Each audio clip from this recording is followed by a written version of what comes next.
Buenos días, mi nombre es Ángela Arroyo Nieto y soy alumna del Máster de Formación del Profesorado en Educación Secundaria e Idiomas de la UNED, con mención en Educación Física. Aunque los estudios con los que accedí al máster son el grado de Ciencias de la Actividad Física y el Deporte, simultáneamente he estado estudiando la carrera también de Psicología.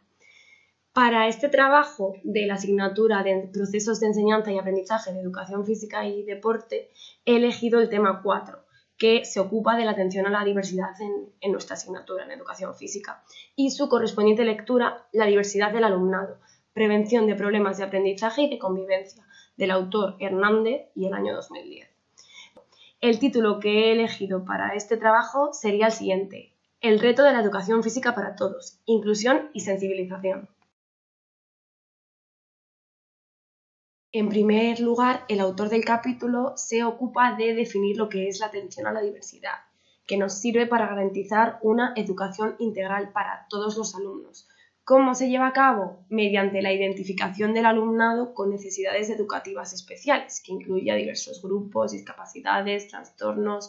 incorporación tardía al sistema educativo, etc. Y después poniendo en marcha una serie de adaptaciones educativas individualizadas y regidas siempre por principios de normalización e inclusión.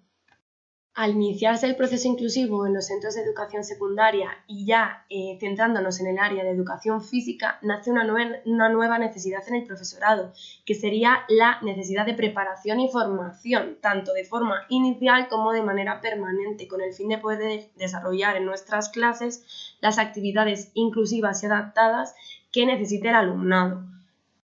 Para evolucionar hacia una educación física inclusiva será necesario adaptar contenidos, evaluación y recursos materiales en base a las competencias y limitaciones del alumnado del que disponemos, teniendo en cuenta, como dice el autor de la lectura, que las adaptaciones deben ser pertinentes, aunque suponga una dificultad para el profesorado, y solo deben utilizarse tareas adaptadas de forma excepcional. Me parece imprescindible que el profesorado conciba la inclusión como un reto constante, que debe superar cada día, ya que, aunque la inclusión aporta muchos beneficios al alumnado, a su vez crea dificultades en el proceso de enseñanza-aprendizaje y debemos ser capaces y competentes para superar los obstáculos que vayamos encontrando, siendo siempre conscientes de que un docente nunca deja de aprender y utilizando todo tipo de estrategias que ya conozcamos o que vayamos innovando e interiorizando. Para la aplicación práctica que voy a proponer, quería citar a su vez a otra autora muy reconocida, Ríos, 2003, que nos propone otras estrategias, aparte de las que ya mencionamos de Hernández, como podrían ser la educación en actitudes y valores, el aprendizaje cooperativo, la enseñanza multinivel o el asesoramiento del alumnado sin discapacidad. Otra aportación interesante es la de Gomendio, 2010, que propone 3 fases para poder adaptar una tarea de educación física a la diversidad del alumnado. Volviendo a Ríos, 2005, me parece interesante mencionar la propuesta que realiza sobre la compensación de las limitaciones en situaciones competitivas. Creo que esta estrategia puede ser muy útil, pero hay que tener en cuenta que el juego debe adaptarse lo estrictamente necesario, pudiendo ser juegos tradicionales, no tienen por qué ser juegos nuevos. A su vez, que esto creo que es lo más importante y que no suelen cumplir la mayoría de los docentes,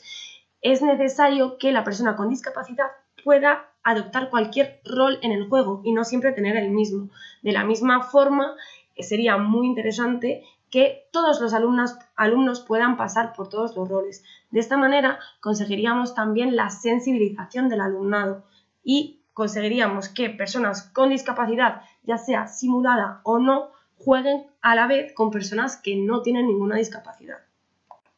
Creo que es imprescindible que el alumnado sea consciente de que una discapacidad no tiene por qué ser un impedimento, ni para realizar actividad física, ni para realizar otras cosas en la vida real. Y por esta razón he querido realizar o crear esta propuesta en la que en cada uno de los cursos de un instituto cualquiera se realiza una pequeña unidad didáctica de sensibilización, en la que conviven o juegan juntos personas con y sin discapacidad. En el caso de no haber personas con discapacidad real, esta discapacidad será simulada y cada vez será en un bloque de contenidos distinto en función del currículum de la asignatura. A modo de conclusión, quería exponer que con esta propuesta he querido incluir de forma progresiva distintas experiencias que ayuden al alumnado a respetar, entender y aprender de los demás, sean cuales sean sus características y condiciones. Como docentes debemos adoptar los retos de la escuela inclusiva y esforzarnos en que en nuestras clases no haya ni discriminación, ni segregación, ni marginación de ningún alumno, que muchas veces caemos en estos errores.